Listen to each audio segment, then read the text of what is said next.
Hey everyone, thanks so much for listening to the first episode of our yet to be named podcast. Leah-Kate and I had a lot of fun recording this, and I hope you guys really enjoy it. I just wanted to let you know that the audio quality on this one is not great, just because I forgot to switch the mic that my recording software was using over to our external mics, so it basically recorded the entire thing through my laptop speaker. So it kind of sounds like it's taking place in a fishbowl, and our voices will cut in and out every once in a while. But otherwise, I think we had a really fun conversation, and I hope you guys enjoy it.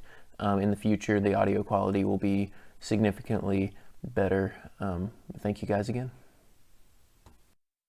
Hello, and welcome to our podcast, yet to be named podcast. Um, I'm Leah-Kate. I'm Zach, and this is just going to be a movie podcast, just talking about movies in general, current, past, otherwise, future.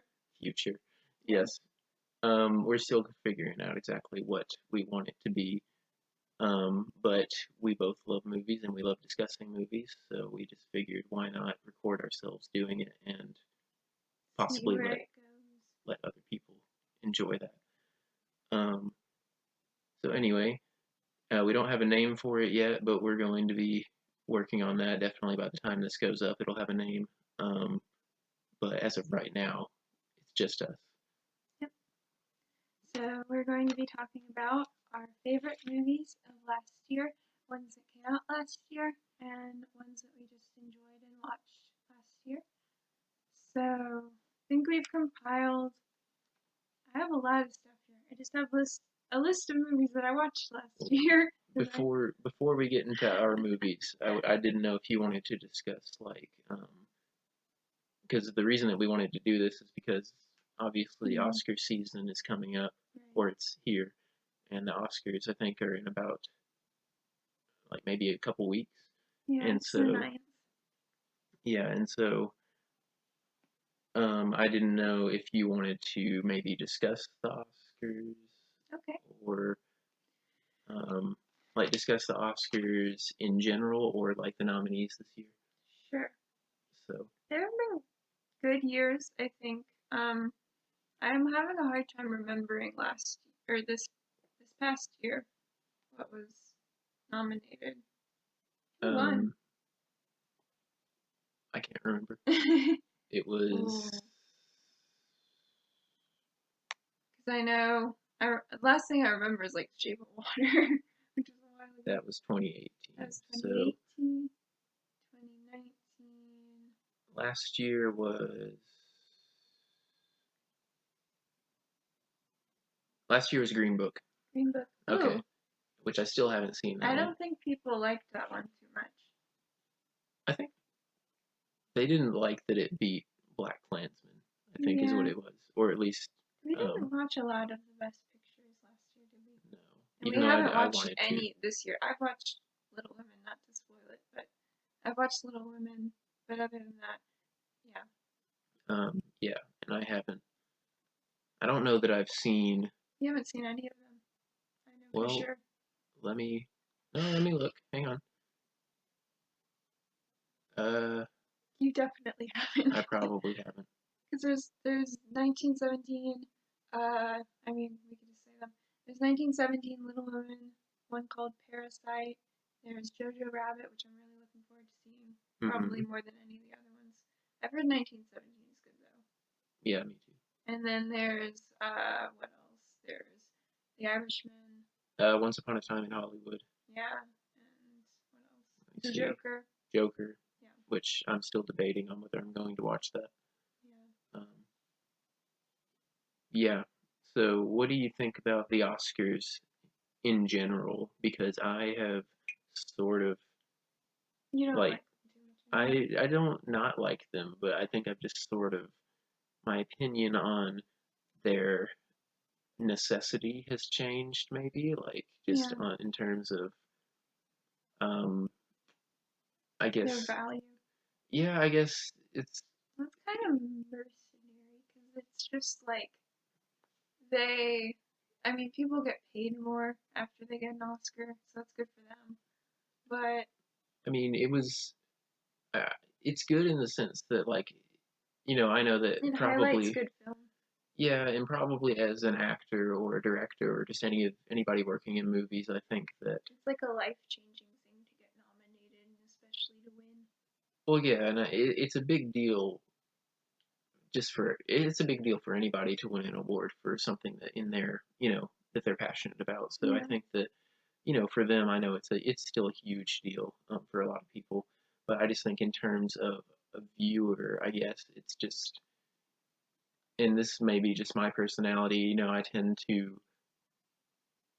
tend to get a little, at least over the past few years, I've gotten a little snobby over like the movies, like what I think is like, oh, what's considered like a really, like a good movie and things like that. And it's always kind of like the kind of things that you would see in the Oscars. And I've sort of started to rethink like, well, maybe the Oscars and what the Oscars considers to be a good movie, even though a lot of times they are pretty good movies, like really different. I don't know. Everyone has Yeah. it's opinion based, and I don't know if the Oscars treats it kind of like it's objective. I don't know. It's just the Academy's opinion, I guess. Right. Whoever they are. I think we know how I feel about the best animated picture category. Yeah, That one's kind it's of a hot mess. But yeah, there are some weird things not that last year. no. What one last year? Coco? Spider Verse. Spider-Verse. That I'm still stuck in like 2018. Coco. Did Coco win? Coco won instead of Boss Yeah, Boss Baby, Baby. which Yes. I was so thankful, even though I didn't see Coco until last summer, which was Hmm. another thing we watched that I forgot. Coco. Oh yeah, that was good. Yeah. Okay. Um, Um, do so you want yeah, to get into the main subject? or we haven't discussed this year's nominees. We could do I mean, I didn't think we haven't seen most of them, so did you just want to discuss what you think that. about them from having not seen Sure. them? Well, I know. Okay, so What do you feel about the Joker? Joker. Joker. Is it Joker or the It's just Joker? Joker. It's Joker. Okay, sorry. Um, I am not sure how I feel about it because I was looking forward to it um, It's as more it was coming cynical out. than you thought. Yeah, I mean, I was looking forward to it as it was coming out. I knew it was going to be.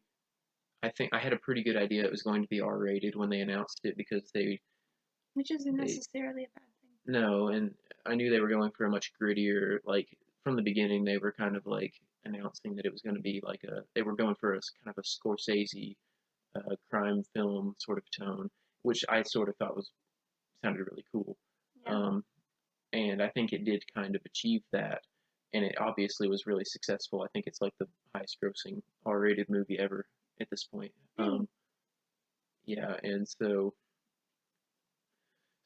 I think I lost my train of thought. Basically, I think once it came out and I started kind of hearing about Content. the content, not that I expected a little more mature content in it, obviously, but I guess when it comes down to it, the movie itself is sort of it's it It's follows. not very redemptive at all. Like there's not a lot of redeeming from what I understand. Well, yeah, I mean the movie it's basically just an observation of A really Joaquin unfortunate Phoenix's situation. of this character who has mental illness and he has a really hard life and people mistreating him and then eventually he snaps and It's very Taxi Driver. I mean, not that I've even seen that either, but from what I understand, a Taxi Driver. yeah, it's I mean it basically Very inside his head. it's all about him going, you know, just Violently degrading, insane. yeah, degrading until he becomes a murderer, and it is very cynical, and it is very there's not really any redemptive qualities to it other than you know the And director I think said it was he people considered it are. a cautionary tale or something, which is really it's that's kind of It's vague. kind of convenient.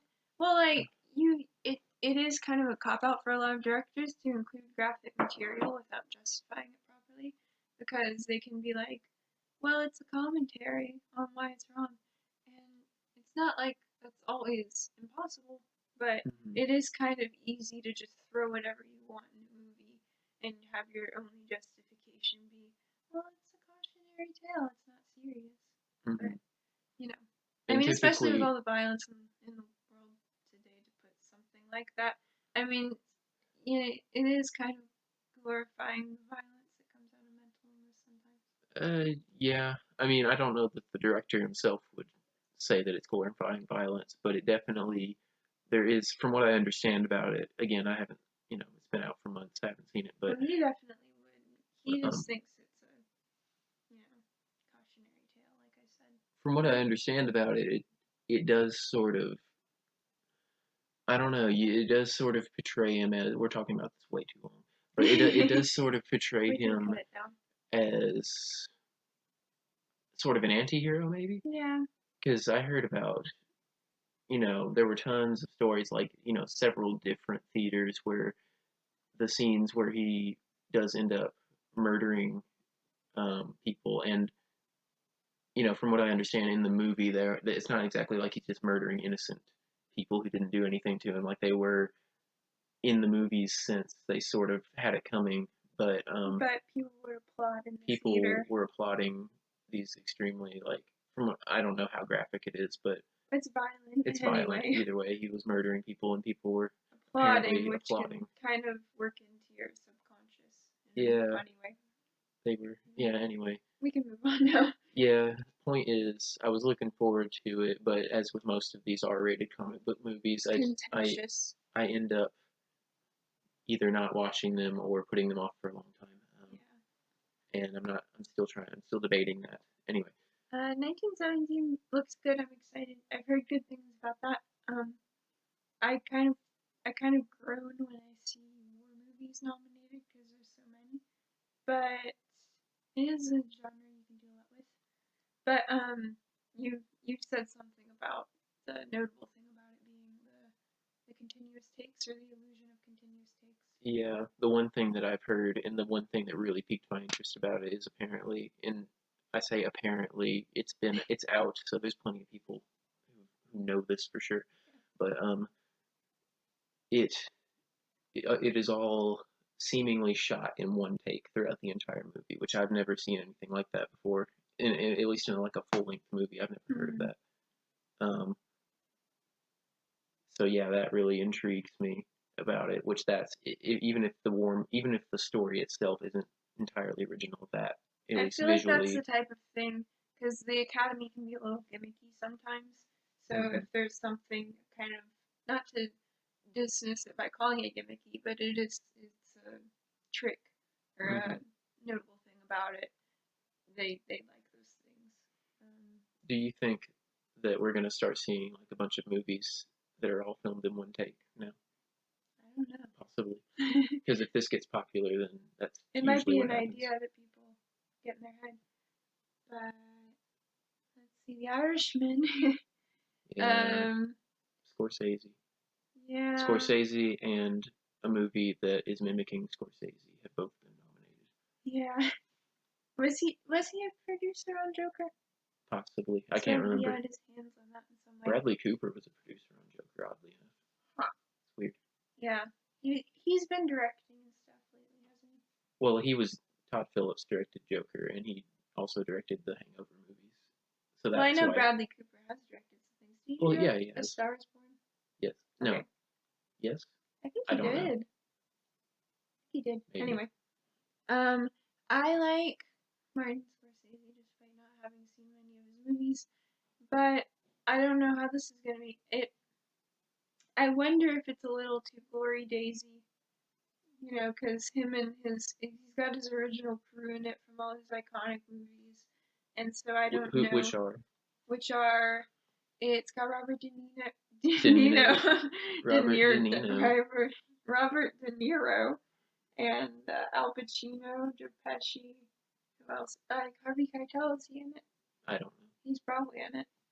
A bunch of old people who were in gangster movies. Yeah, his gangster movies. I'm kidding. in the I 70s. respect them. You respect them. So I don't know if it's fresh or not.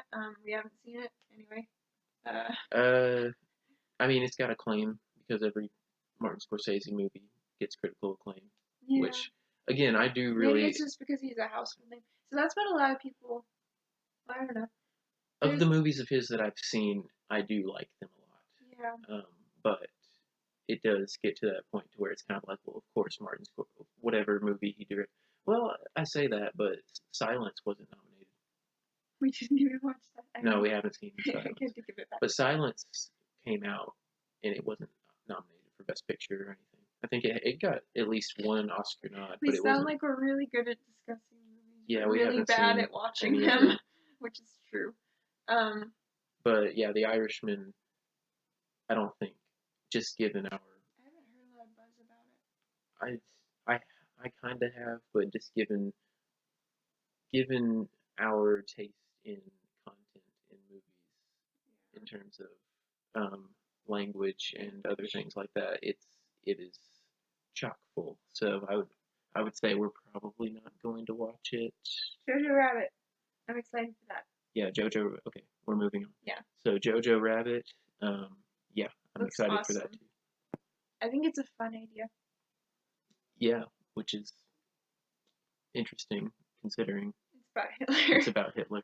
But, you know, maybe.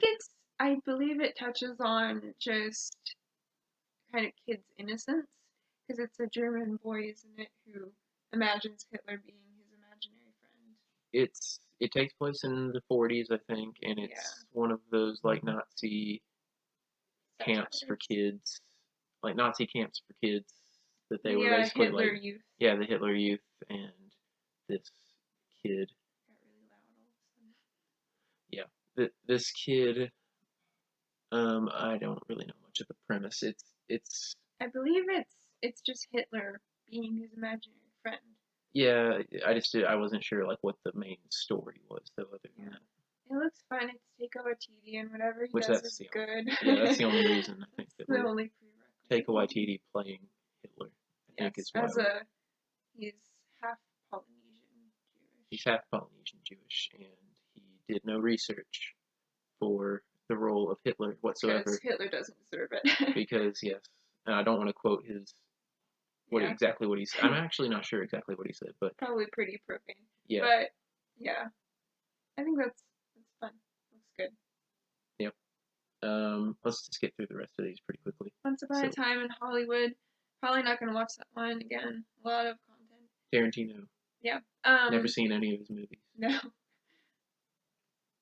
Yep. What's next? Parasite. I have no clue what that's about. I think it has Awkwafina in it. Does it? Yes. I think it okay. So it might be one of those because it's a foreign language film. It sounds familiar, and it is either just a foreign language film or it's a remake of a foreign language film. I think it's a foreign language film because I was listening to NPR and they were talking about the Oscars and they were saying if it wins, it'll be the first foreign language film to win. Really? So is it nominated? Right, this is the first foreign language. This isn't the first one to be nominated for Best Picture. Not. But if it wins, it would be, which is kind of a weird thing to say, but yeah. It's got 99% on Rotten Tomatoes. Mhm. Wow. Yeah. What else? Okay.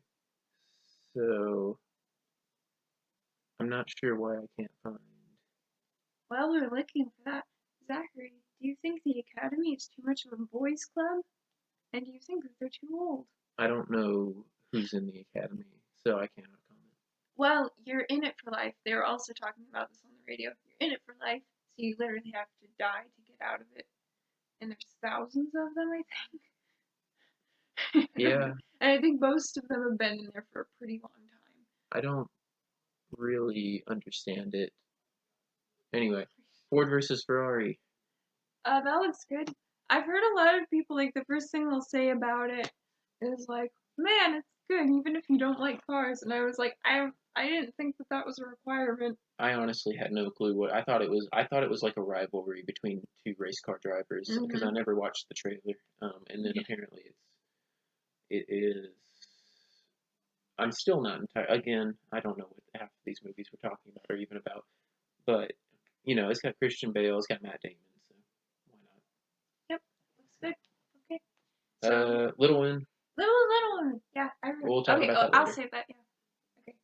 We just said Little Women for those Little Women. whoever couldn't hear the rambling. Okay. Yeah. Getting Anyway, to our main topic. so that's the Best Picture nominees, and we may watch some more of those or try to before the Oscars. So now that we're past that, we wanted to discuss some of our picks for our favorite movies that both came out last year and just movies that we watched last year that we really liked. Yep. And since I think I watched more, I watched more movies that actually came out in 2019 than you did, I think.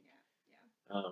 So we can just discuss movies that we liked in general, but let's just go through the ones that just came out last year that we really liked.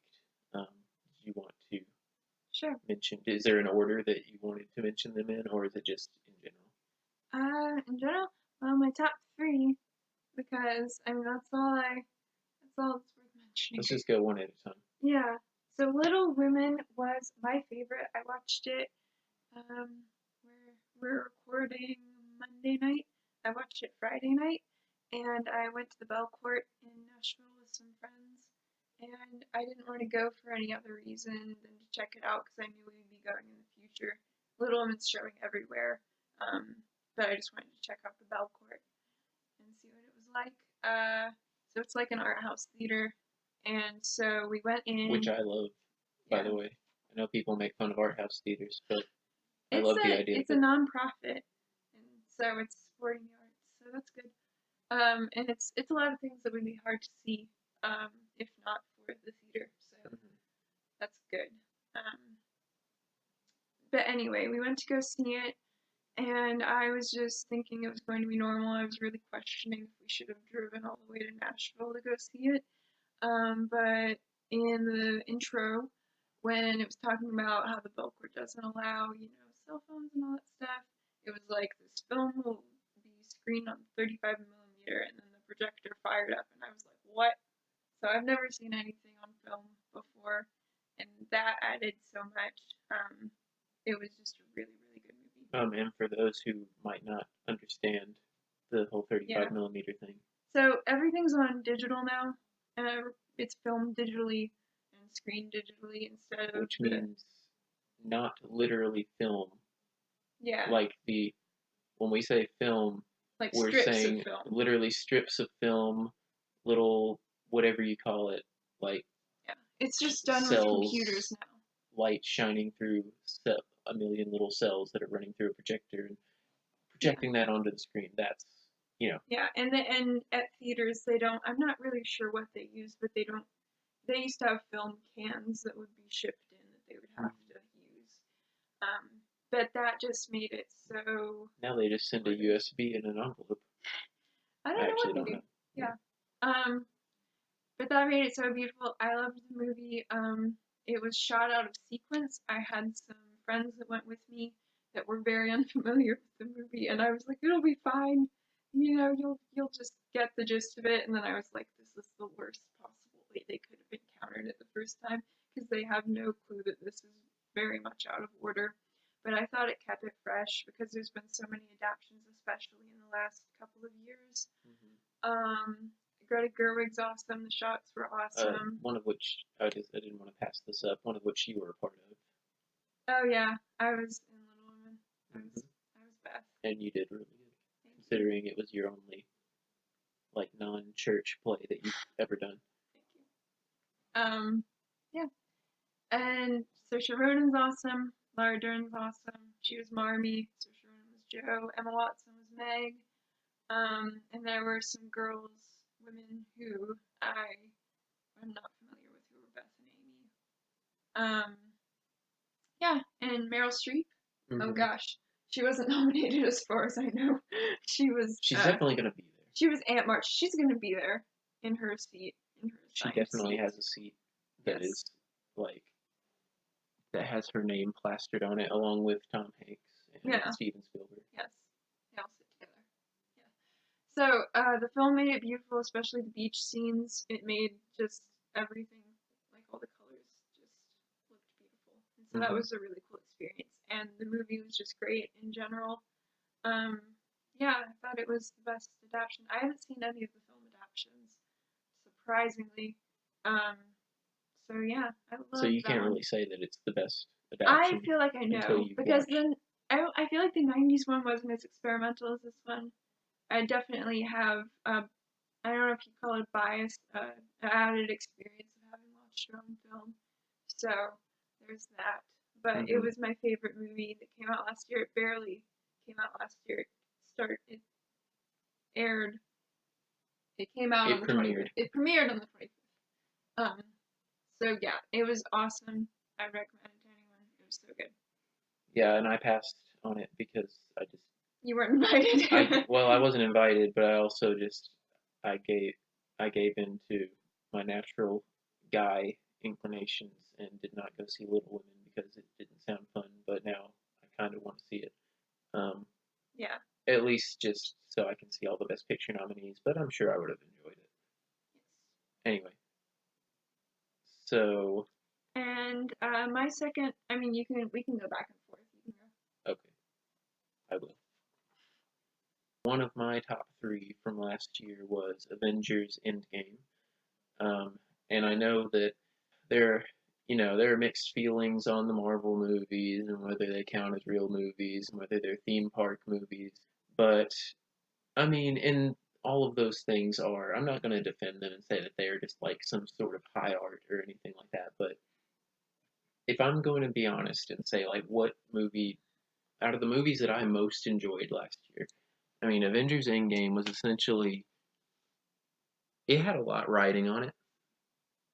Because, I mean, it's essentially the final movie in, it's the culmination of like 11 years worth of like these movies that have been coming out of the story that has been building over all this time. So it had a lot riding on it, and for it to be as, I mean, I honestly thought that just in terms of like balancing all of the characters, the story, it was 3 hours long, so they had a lot to put in there. Tying up, I'm sure it didn't tie up every loose end, but just in terms of everything, I felt like it was just a perfect Marvel movie, a perfect superhero movie, because it was fun. It was, I'm not, I mean, I guess that's all I can say about it. Is it was just a really fun movie, but it Yeah. had like its emotional moments. It had, I'm still not going to spoil anything because I don't believe in spoiling anything, no People matter are how long. very, very slow to the game. Yeah, but I will say, there was a lot of, um, a lot of the characters who have been in this series for a long time.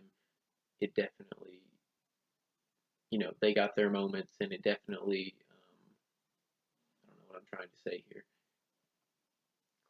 Close things There up was a lot on of this chapter.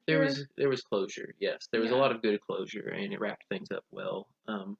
For this phase of these movies, of course, they're going to continue, but yeah, it was just overall, um, just really good for what it was. Yeah.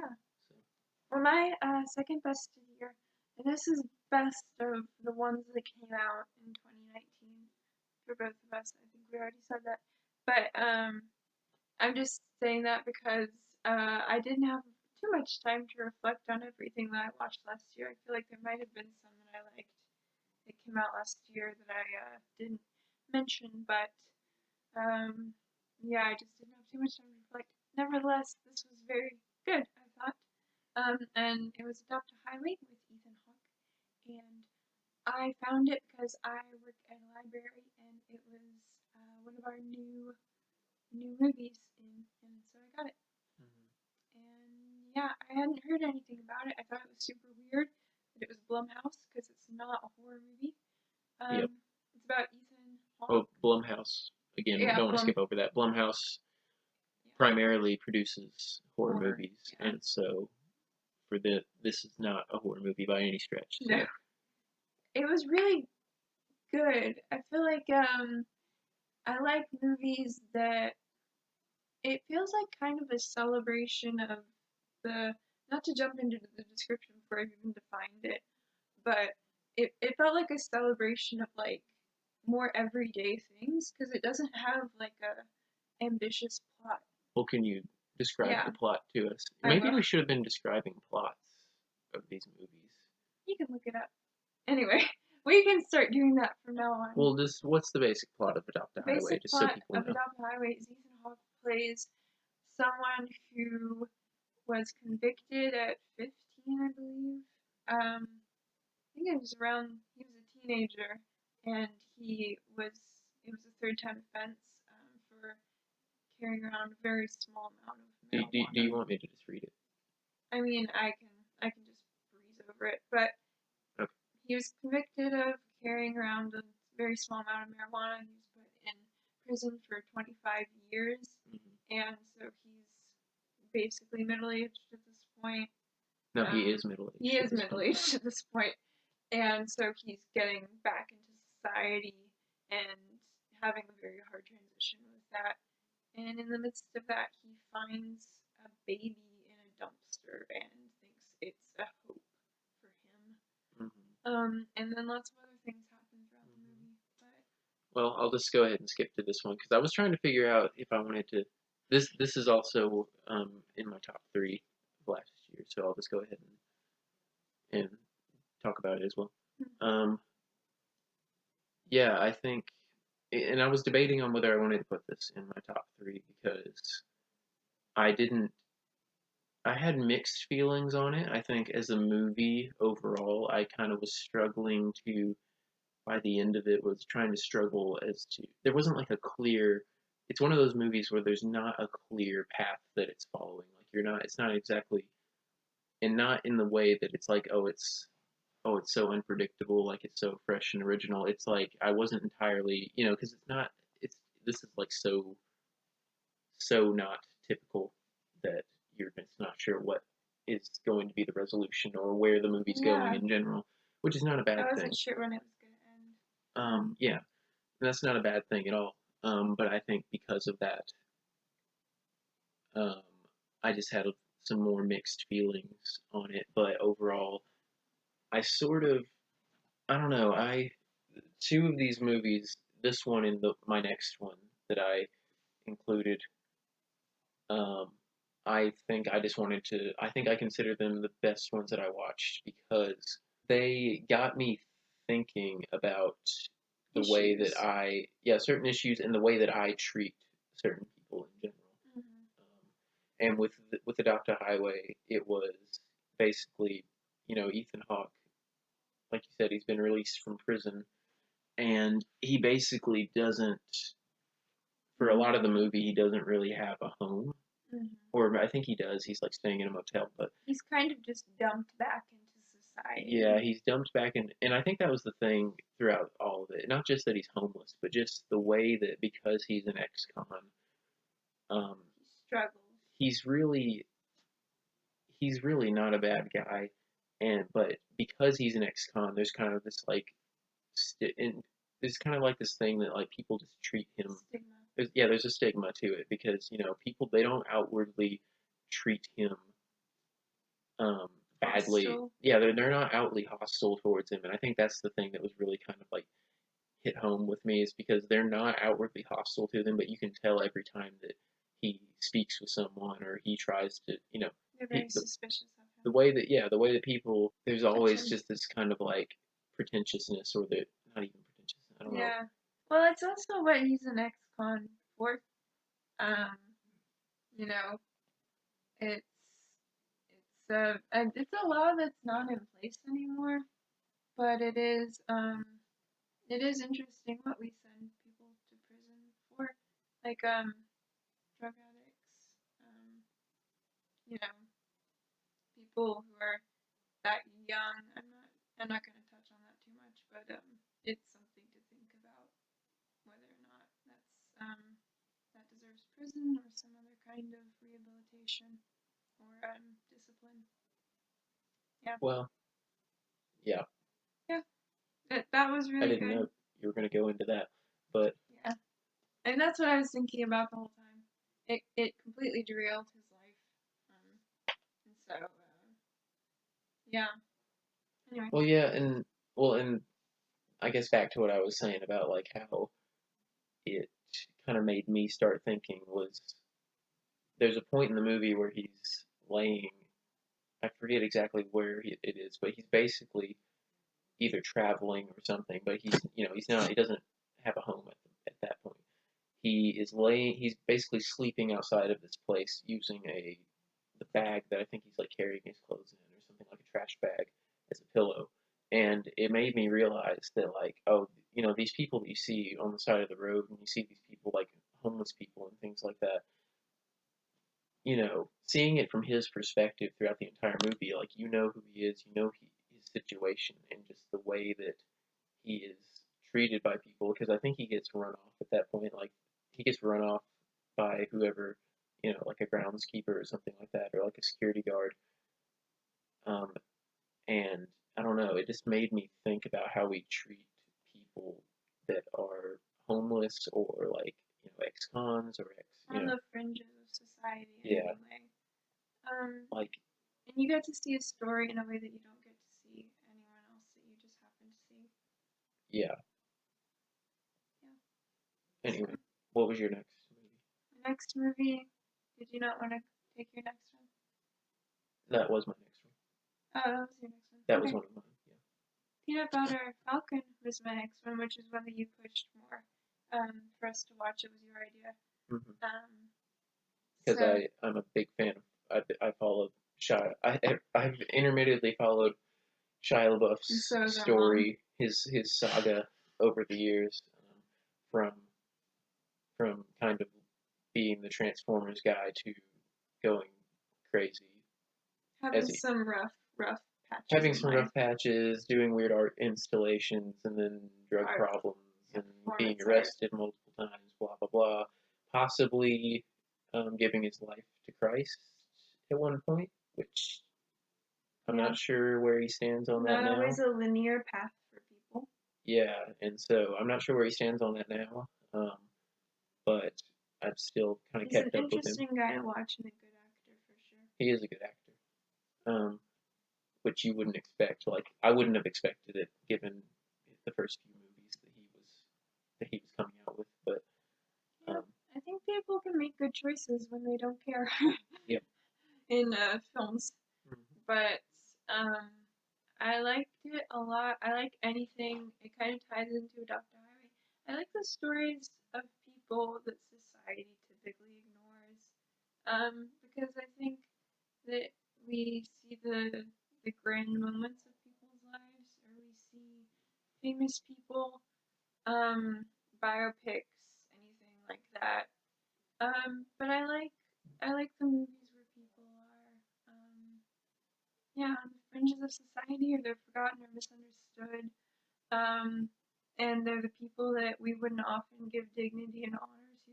So, before you go on with that, probably define the movie. What is Peanut Butter Falcon about, Leah-Kate? It is about a man with Down syndrome who is it Down syndrome? It's Down syndrome. Down syndrome, who is basically shuffled away by the government into a retirement home, even though he's a young man. And Dakota.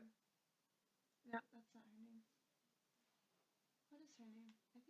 I think it's Dakota Johnson. Yes, she plays his social worker. And he loves wrestling, and he wants to go to this wrestling school.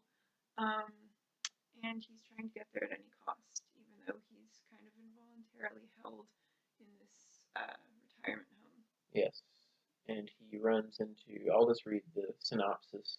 Yeah. So after running away from a residential nursing home to pursue his dream of becoming a pro wrestler, a man who has Down syndrome befriends an outlaw who becomes his coach and ally. So that's where Shia LaBeouf comes in. He's kind of like he's a fisherman or a crab fisherman who is basically poaching other people's traps and things like that, and sort of has to go on the run himself and runs into I can't remember what his name is in the movie. Oh, it's Zach, Mm-hmm. the guy with Down syndrome. Yeah. Because I think the actor's name actually is Zach. Yeah. But yeah, he runs into I him. think this is his first movie too. Yeah, it is. That's a very good job. And yeah, he did absolutely like. That's the thing that kind of blew me away. Is just that this is an actual guy with Down syndrome, and he does an incredible job in the movie. Yeah, I like it because, especially, I mean, I won't dice words right now. There's a lot of dignity that's not being given to certain people. I think it speaks to the honor that we need to give to every life. And I think that, any good movie does that, but this one in particular. Yep. Yeah. So. My next one is also the Peanut Butter Falcon, so we can continue this conversation. Yeah. Yeah, I really liked this movie too, obviously. And yeah, and for exactly the same reason as Adopt a Highway, this was the other one that I watched this year that just kind of like made me realize or made me rethink the way that I see people with Down syndrome and the way that I see people with mental issues in general, like that are similar mental issues. Disabilities, and just the dignity that he's treated with. Because I think there's one, without spoiling anything, there's at one point in the movie um, after Zach and Shia LaBeouf's character, um, after they have been traveling for a little while, and Dakota Johnson's character comes back into the picture, she kind of starts going back into her old ways of treating. Not that she treated him badly, but she was definitely a very overprotective, which was partially her job. Yeah. I mean, it was her job, She but was his she nurse. also cares about him. She was his nurse, and she did care about him, but she did sort of treat him like less than an adult. Yeah, like a person with Down syndrome, like someone who is more of a child. So, and didn't give him as much freedom or dignity as Shia LaBeouf does in the movie. Like he basically gets to the point that he just treats him just like anybody else. Like he doesn't talk down to him. He doesn't. Yeah. He doesn't keep him from doing anything that he would do. He is protective of him, but he doesn't treat him like less than. Yeah. So. And in both of these movies, it goes without saying, you can have a beautiful movie that can kind of gloss over the challenges that are very real in real life, because it's I think in both ways there's a lot of regulatory stuff involved that is necessary. So that stuff is really tough. But even in the midst of that, we don't want to ignore that there are tough decisions that need to be made. But the dignity that these both give to people on the fringes of society is a good reminder and a good inspiration for them. And as Christians, that's what we need to give. I mean, we're all made in the image of God, and so we're image bearers, and so everyone, regardless of status, deserves the same respect and the same honor. Yeah. Yeah. Yeah, and I think that's I don't know, and like you said, that's the takeaway from both of these. It's just the dignity that God gives everyone, no matter, because there's no distinction. Yeah. And they're good wake-up calls, because you can get so into your own business life, you can not even see these people when they're right in front of you. Yeah, and I mean that's the thing is like I work with several people that one person has Down syndrome, another person that I work with has different disabilities, different the disabilities that affect them mentally, physically, and it just kind of makes me think about how I even speak to them, and how I would speak to anybody else. Not that I treat them, not that I try to treat them less than or anything like that, but just the tone that you speak to them with, or the things that you talk to them about, or things like that. You can't just assume that they don't understand as well as you do just because they have a disability. Right. Alright, I guess we could get into our just overall favorite of the year. Mm-hmm. Yep. So I could start with Big Fish. That was one that I watched last summer. I think it's an early 2000s Tim Burton movie. And oh gosh, let me see if I can find them all. I'm sure I can. Big Fish. Do you want me just to read the synopses Sure, and then I can kind of, off of yeah. Yeah. Okay. So Big Fish. When Edward Bloom becomes ill, his son, William, travels to be with him. William has a strained relationship with Edward because his father has always told exaggerated stories about his life, and William thinks he's never told the truth. Even on his deathbed, Edward recounts fantastical anecdotes. When William, who is a journalist, starts to investigate his father's tales, he begins to understand the man and his penchant for storytelling. Yeah. So, So Ewan McGregor plays a young, gosh, I've already forgotten the name. Edward. Edward. Yes, he plays young Edward. Um, and so the movie, I think we meet them when Edward is older and possibly dying, most definitely dying. And his son has a lot of resentment toward him because he feels he's always tried to upstage kind of the best moments in his life. Even at his wedding, he keeps telling the same story of the time he caught this gigantic fish with just his wedding ring, and his son doesn't believe any of the stories. I'm I'm not sure. I feel like the movie leaves it open ended whether any of these stories are really true. But throughout the movie, he's on his deathbed, and so he's going over his life and whether true or not, just the accounts of what happened, the wild accounts. I think it's shot beautifully.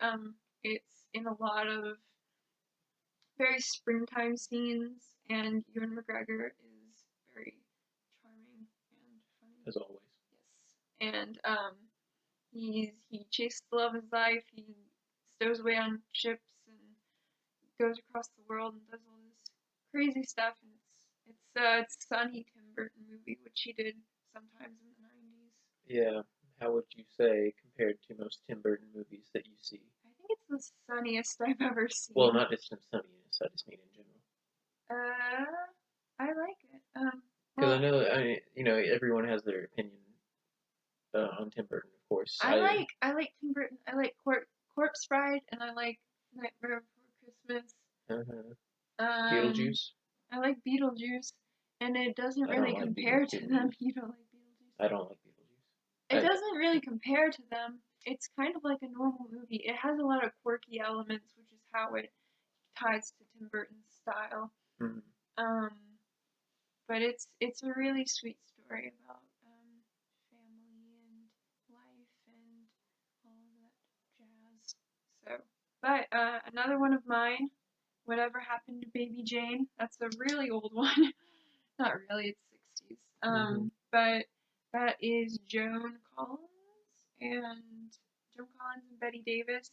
Betty Davis is a former child star named Baby Jane Hudson, who has a really disastrous life, doesn't really do anything successful as an adult, and she has a sister played by Joan Collins who does have success kind of as a professional adult actress.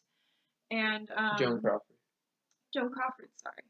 I knew Joan Collins didn't sound right. Joan Crawford is her sister who had success as an adult.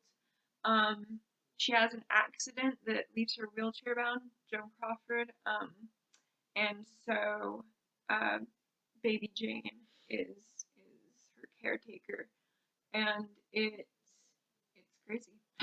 it's I don't know what you would call it, a thriller. It's like a Hitchcock-esque thriller. Yeah, I mean, Betty Davis is pretty terrifying. She's pretty awful. I think they're not, neither one is perfect, but she's. Yeah, it's interesting when you have those old Hollywood actresses who might not have necessarily gotten a chance to display how talented they were. They did in their own way in certain movies of their prime, but I think once you have those old Hollywood actresses, when you get into the 60s and 70s, when the doors kind of flew open for cinema in certain ways, it's interesting to see what they end up doing. Mm-hmm. They really go beyond the stereotype of just kind of the demure actress in the old Hollywood flicks. That's always intrigued me, and I've always wondered about that, like what the transition might have been for certain actors and actresses who went through so many different phases of movie making in Yeah, different styles. Like Clint Eastwood, for instance, I think about him a lot, to where he went from like westerns in like the spaghetti 50s and westerns. spaghetti westerns and like that old style of acting to like he's obviously an extremely talented director and actor still today. So I always wonder, like, did they have to adjust to that? I mean, I'm Must have sure they been did. wild for them because it. I mean, we all know that just because certain things were included in contemporary or then contemporary cinema doesn't mean that that wasn't something that they wanted to put in. But it's a really interesting movie and just yeah, I don't know if I can expand on that, but I really liked it. But Okay. Citizen Kane we both had. We finally watched it last summer. I wanted to watch it before I turned 18. That was a random goal. But we had finally watched it, and in addition to all the things are true, the direct the camera styles, the shots, everything was completely inventive, Mm-hmm. um, and something that we completely take for granted. Like in music, the Beatles completely blew everything out of the water. Mm-hmm. Um, with certain things that we take for granted now, it's the same with Citizen Kane in film, and everyone pretty much knows it. But it's a good movie in general. The story is good. Um, I feel like we're a broken record, but it's just an interesting case study of someone's life. I Yeah. think Dad had an interesting take on it. Dad doesn't Yeah. normally. Let's just say that the most notable thing from The most this notable movie. critique of it from our dad. He was talking about Rosebud. I don't know. Do we spoil Rosebud? Should we? We don't have to. We don't have to. I'm not going to spoil He anything. had a very insightful comment on it, and he normally has somewhat of a hard I mean, time. Dad just enjoys movies. He doesn't really think He too enjoys deeply movies. about them, and he'll admit that. So it's Yeah, not there's nothing wrong with it. no, He nothing just wrong. doesn't. But he really dug into that one afterward. So that was interesting. Yeah. But First Man was another one we watched. I was really excited for Mom to watch this because her niche genre is underdog space movies. Underdog, space movies, Yes, and there's October not Sky. October Sky, Hidden Figures, and this. I'm not sure if we need to find others for her, Yeah. but I was super excited when this came out because how many things come out that fit into my mother's incredibly specific genre, and so it was really good. There were some shots that I loved. I think I love cinematography a lot, Mm-hmm. and there were just some shots that I thought. I guess we can explain First Man a little bit. It's It's Neil about Neil Armstrong. Armstrong, yeah. Um, and and yeah, his home life and stuff going on around the moon landing. Um, or was it the moon? Yeah, Yeah, it was the moon it was landing. the moon Yeah. landing. Um, yeah, all the drama around that, and so yeah, there were some shots that I loved. There was one where he's standing in the yard and he looks over and Claire Foy is looking at him through the window, and I love that one. I don't know why. That It's sounds really weird. it's Out of hard to context. it is out of context. It's hard to I don't explain. remember that. I love when I watch something in a movie, like I watch a shot and it looks like things that I see in real life. Mm-hmm. If it's that's kind of hard to explain. But I look at something and I identify with it. Like that's how you kind of just glance over at things. I don't know. Yeah, Yeah, and I know so what you mean. it always strikes me when I see things like that. And so that was in that, and Yeah, that was good. it was good. I did not include that one, but Yeah. um, okay. So best in general, and again, the section that we're in, we're not really very clearly defining our segments here, Yeah. but what we're discussing at the moment are just best movies that we watched last year, not necessarily ones that came out last year. So I finally watched the Rocky movies this year. I've liked them for a long time, for the record. Yeah. Well, I finally got around to them, and I think I really enjoyed Rocky and Rocky 2. I think I enjoyed Rocky 2 more than Rocky 1, although I'll admit that watching Rocky 1, I wasn't having the best experience that day, so I may have to go back and watch it. I think overall, I'm going to just push them both together and say that they're basically kind of the same movie anyway, in certain ways. So I'm just going to say Rocky slash Rocky 2. Mm-hmm. I really enjoyed that. I feel like Rocky is kind of like the first one is in that brand of like really slow moving movies that take their time and just kind of show a regular person who doesn't really have very many remarkable things This about is him. about the third time you've said that It is, but in this it's something that I podcast. really, So, really like. And it parallels Sylvester Stallone's experience at the time as well, so that kind of enhances it for me, I guess. yeah, So yeah, good stuff. yeah. One that I watched that I really enjoyed was called Only the Brave, um, which this was like the story of. Um, I don't know specifically the. Let me look it Read up the real quick. synopsis. Yeah, I will read the synopsis. Okay, so it's got Josh Brolin, Miles Teller, Jennifer Connelly, Jeff Bridges, Taylor Demi Kitsch. Moore. Was Demi Moore in it? I think so. Am I thinking of Jennifer Connelly? I'm pretty sure Demi Moore is in it. Uh, I'm like 99. Demi Moore is not in this. Oh, never mind. No. Anyway, so take your pick of just really good actors in Yeah. here. Anyway, it's the story of, if I can get back to the synopsis here. So basically, it is the real life story of the Granite Mountain Hotshots, who were, it says, one of the most elite firefighting teams in the United States, and they were basically fighting the massive forest fires in Arizona. And I don't know. I guess it was just one of those movies that we turned on, and I didn't really know what to expect from it, but it was just really good. I think I was watching Ghost Um, while you were watching that. yeah, is Ghost making Which it on your does list? have Demi Moore. I liked Ghost. It was one of the Maybe fun. that's why you thought she was in. Probably. I was watching Ghost and I saw Jennifer Connelly and it diverged. Um, Ghost and You've Got Mail and Sleepless in Seattle and Breakfast Club. I watched a lot of fun. And we watched Ferris Bueller last year too. Yeah, We were going through a that's lot true. of That's a good really, one. really fun 80s and 90s movies. They just have something like really heartwarming and fun about them. Except Ferris Bueller. Except Ferris Bueller, he's a snot. It's good, but He's a the message snot. is questionable. Very bad. Bad John Hughes. Anyway. Anyway, Only the Brave was really good. And lastly, Midnight Special was probably. I didn't get to see that one. That was a great movie. Michael Shannon. Michael Shannon. What a treasure that man is.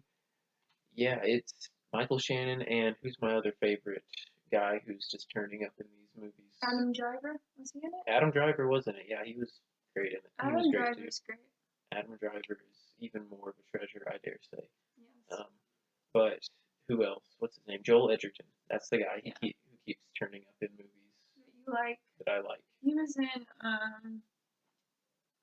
am I thinking wrong, or was he in what was the movie? The horror one? He was. It Comes at Night. It Comes at Night. Yeah, which I really liked that one. I don't think I watched that one last year. Maybe I did. I think you did. That was a big year last year. Yeah. That one was good too. But I would say Midnight Special was better. Yeah.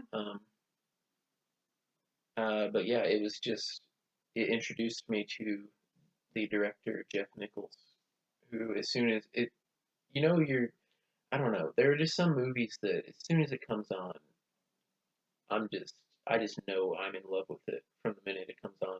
I'm just locked in.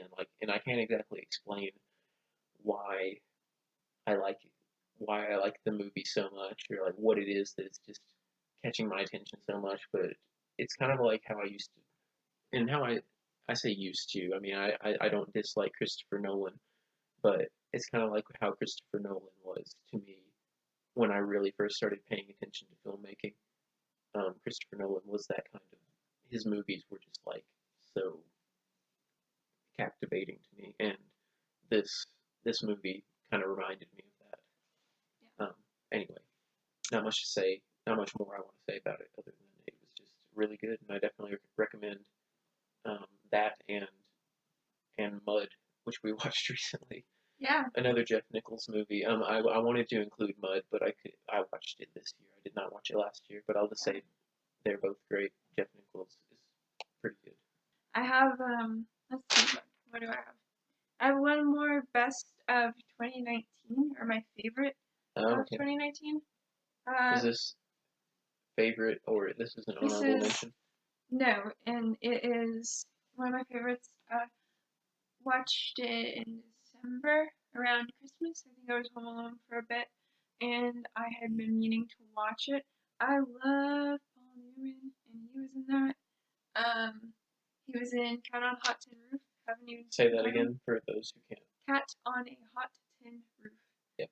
It is a Tennessee Williams play. And it has Elizabeth Taylor, Burl Ives from Frosty the Snowman. From Frosty the Snowman.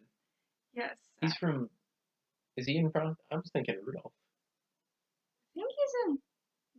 No, he might be in that too. Rudolph, he is in. I think I might have gotten them mixed up. He's done a lot more. I'm sure he's a very distinguished actor, and I'm completely reducing him to one role that he did. He's a good singer. He's a good singer. Is he an actor? He is a good southern plantation owner too, or whatever. He dynasty leader, patriarch. And a good snowman. Yes, and a good snowman. I like those movies from the 60s. I feel like it kind of might fit into whatever happened to Baby Jane a little bit. It's kind of these isolated, yell at each other and hash everything out movies. Mm-hmm. And so it was one of those. I really like the family dynamics. It's just a great movie, and Elizabeth Taylor gets to show her. It was late 50s, I think, so she hasn't quite. It wasn't like whatever happened to. No, I was about to say whatever happened to Baby Jane again. Who's Afraid of Virginia Woolf? I know she got a lot of awards for that, and that was into the 60s where she, I think, really got to play around a lot more. But it's a really great movie. It's interesting in that it's basically an intervention. Paul Newman is, I guess I didn't describe it either. Paul Newman, so the whole family, this whole extended family, has gathered for the birthday of Big Daddy, who is played by Burl Ives, and he is the patriarch of this southern dynasty. He is ill, and they believe he's dying, and so basically the whole family gathers together to kiss up to him as much as they can before he dies so they can get his inheritance. And that's Elizabeth Taylor's chief goal. Paul Newman doesn't really care. He is an ex-football star, and he has injured himself recently when the movie starts. He was jumping hurdles while he was drunk. He's also an alcoholic. He was jumping hurdles, broke his leg, and so he's kind of bound to a couch or limping around for most of the movie. Mm-hmm. But it's interesting in kind of the underlying family stuff that just kind of boils and it kind of explodes. So that one was really good. Yep. All right. I'll believe you. Believe me on that. You don't want to watch it. I don't want to watch it. Okay. You got anything else? No, we have different tastes in movies. I think we'll admit that. We have a lot of overlap, but I think you're definitely more into the older movies a little more than I am. Mm-hmm. Depending on what it is. All right. But do we have anything else? I had a couple other things that I could mention, but I think this has gone on long enough. You know what? I'll just make people mad. I didn't like Top Gun. I watched Top Gun for the first time. I loved Top Gun. I didn't like it. I thought it was wonderful. I thought it was confusing. Okay. It wasn't confusing. That's, Well, that's really dumb. good. It's not confusing at all, but I That's just a good didn't. note to end on. I didn't. It wasn't 80s enough. Everyone was promising me it was going to be the most 80s movie I'd ever seen, and it wasn't 80s enough for me. Well, we can look out for the new Top Gun and see if that's 80s enough. Yeah, that's what's disappointing, is because I wanted to be like hyped for it, and I don't think I I don't know that I'm hyped for it, and I did like it. Anyway. am. Okay. Alright. Well, I guess we're closing up on this one. That was our the best movies of 2019 / our favorite movies that we watched in 2019 / a bunch of other stuff that we just / a bunch of other weird rants that we moved in and out of with the grace of a gazelle. Of an elephant in a china shop. Of a gazelle in a china shop. Alright. Well, hopefully we'll record more of these at some point. Yeah, I think we're not entirely sure of like a regular... Where this is going. Yeah, right. Well, that too. But we're not entirely sure of a regular schedule of releasing these or anything, or even what maybe if we want to have like a more focused topic. Yeah, focused topic or focused. We'll definitely need to refine the subject matter. I'm glad that you can finish all of my sentences perfectly, because I do tend to trail off. I tend to trail off a lot, and I'll try to fix that too. But yeah, so, and we'll also have a title. Yep. Hopefully by the time I put this up, we'll need to have a title. Of the episode and the podcast. Of the episode and the podcast. But anyway, thank you guys for listening. Hope it wasn't too boring. Great. Alright. That's just my hope. Okay. Anyway, thank you guys. Thank you. Happy movie watching. Happy life. Happy wife. Happy life. I'm gonna cut that out. No. Alright. Bye. Bye.